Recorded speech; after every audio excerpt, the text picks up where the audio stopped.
to thank the organizers for selecting my abstract for the talk. So we'll begin with talking about why we are studying pancreatic ductal adenocarcinomas. So let me just change the pointer. Yeah. So pancreatic ductal adenocarcinoma is a KRAS mutation-driven lethal cancer, which is characterized by late diagnosis, lack of early symptoms, and extensive metastasis. In fact, at diagnosis, over 50% of the patient present with a metastatic disease.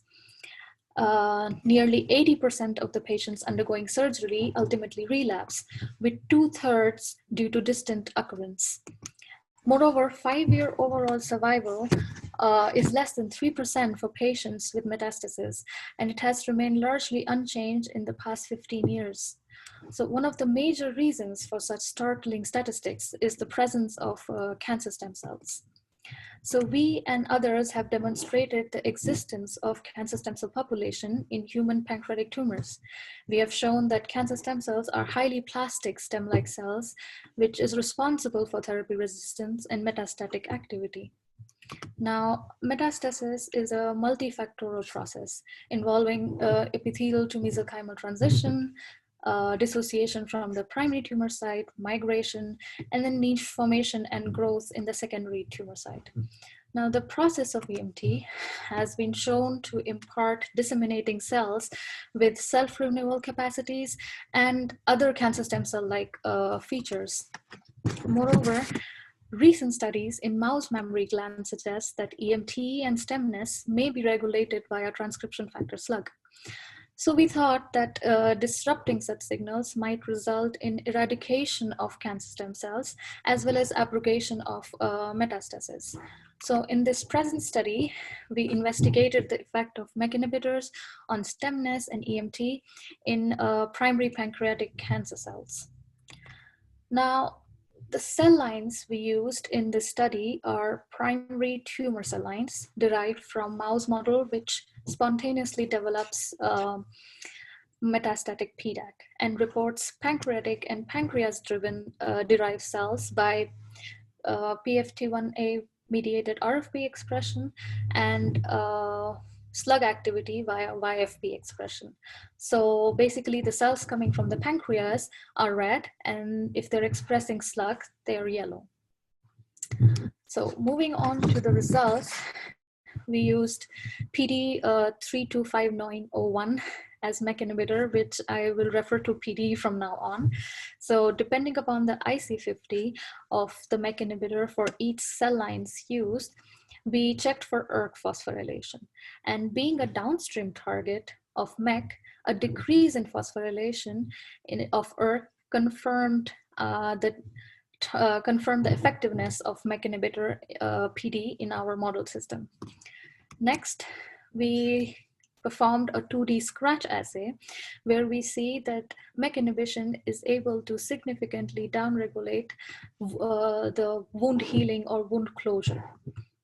We also performed 3D migration assay where we see that the MEK inhibition is able to decrease cell migration significantly or in a dose-dependent manner. So taken together, these results indicate that MEK signaling is essential for migratory activity in PDAC cells. Now, TGF-beta, through the activation of EMT, promotes tumor progression. It upregulates transcription factors like SNAIL and SLUG, leading to increased invasion and metastasis. So we wondered whether MEK inhibitor can abrogate an active EMT program initiated by TGF-beta. So we treated the cells with TGF-beta for 3 days or 6 days, as you can see in this experimental overview, and then added PD after 3 days of pre-treatment. So when we look at the Western blot performed after the treatments, we see that with the TGF-beta induction, there is an increase in vimentin and slug expression. With the PD or MEK inhibition, we see a decrease in slug expression. However, it was really interesting to see that with the continuous TGF-beta induction, the MEK inhibitor is not able to overcome this effect. We further confirmed our results using the slug YFP reporter system. And as you can see here, as compared to no treatment, the number of YFP positive and RFP positive cells, which signify the slug positive cells in the system, we see that with the 3-day or 6-day treatment, there is an increase in double positive cells. However, with the MEK inhibitor, there is a decrease. And consistent with our Western blot results, we see that PD or MEK inhibition is not able to downregulate the continuous TGF-beta induction. We also confirmed this using immune fluorescence for E-cadherin. Compared to the control, E-cadherin expression is repressed with TGF-beta, whereas the MEK inhibition is able to uplift this expression or re-express E-cadherin. Now, taken together, we see that MEK inhibits TGF-beta induced EMT and migration in vitro. Now, moving to stemness factors. So as I described earlier, EMT confers stemness properties to the cells. So we tried to see how the stemness features are getting affected with the MEK inhibition. In other end cell lines, we see that there is indeed a downregulation of stemness-related genes. Also, when we enriched the cells for the cancer stemness factors by forming the spheres and then treating them with MEK inhibitors, then we see that there is still a decrease in stemness-related genes, however, not as strong as in the other end cells. We also confirmed this by using clinically relevant MEK inhibitor called trametinib, and we see something similar to what we saw with our PD, and then that there is a decrease in stemness-related genes. We further performed RNA-seq for trametinib versus vehicle-treated cells with 4 new mouse primary tumor-derived pancreatic cancer cell lines. And there also indeed we see that SOX9, NANOG, and KLF4 are downregulated with the inhibitor. As a functional output, we also see that sphere formation is decreased when the cells are first treated with MEK inhibitor and then allowed to grow. All of this taken together definitely suggested that MEK inhibitors target pancreatic cancer stem cells. Moving from there, recent studies with organoids show that they are better at recapitulating the original tumor and are preferable to predict treatment responses as compared to monolayers. So we used or we generated 3D organoids cultures from our primary cell lines, and we performed organoid formation and organoid treatments. And in both cases, we saw that MEK inhibitor is able to downregulate the formation and the treatment with the for MEK inhibition. We, as a functional output for readout in vivo, we used to try to see the efficacy of MEK inhibition on the PDAC cell migration. We quantified circulating tumor cells in KPC mice using rifaxitinib, which is also another clinical grade MEK inhibitor. And as you can see, we saw a significant reduction in circulating tumor cells in our system. So with that, I would like to summarize all the things that we see. So in MEK inhibition, both in vitro and in vivo show that there is a compromised growth in survival. We see an impaired in vision and migration capacities. We see decrease in cancer stem cell formation, organoid formation, and we significantly reduced circulating tumor cells in mice. So mechanistically, we observed that MAP kinase signaling pathway acting through MEK confirms invasive properties to the cells via transcription factor slug. We also see that TGF-beta induced EMT can be reversed by MEK inhibition.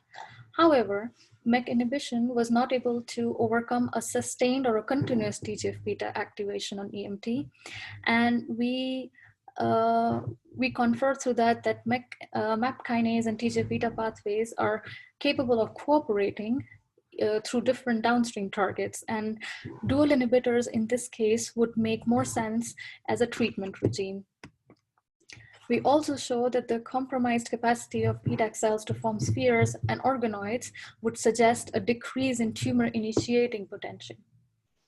So with that, I'm done with the presentation for the MEK inhibition. However, I have just one more slide about future perspective.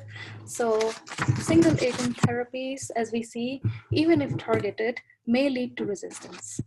Moreover, tumor microenvironment releases factors like cytokine, example like TGF-beta that we just studied, which help or which interact with the cancer stem cells, thereby helping tumors evade chemotherapy. One such chemokine present in the tumor microenvironment is the SDF1 or CXCL12, which is the ligand for CXCR4. CXCR4 is a marker for migrating cancer stem cells in PDAC, and we are trying to target CXCR4 together with established chemotherapy in PDX models.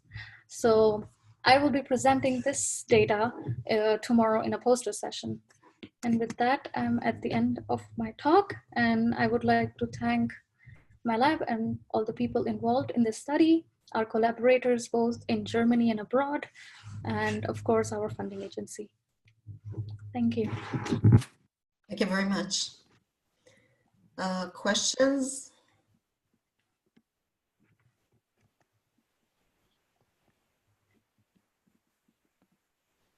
Are there any questions from the audience? Well, I would like in the meanwhile to ask you, you mentioned CXCR4. So Yes. maybe a good way to handle this is by co-targeting MEK and CXCR4 by plerixafor, which is known to be a very specific inhibitor of CXCR4. So we have studied plerixafor. So basically, all this study was done in mice. So that was one drawback, because CXCR4 is not really conserved from mice to humans. So we could not really study so much in mice with that.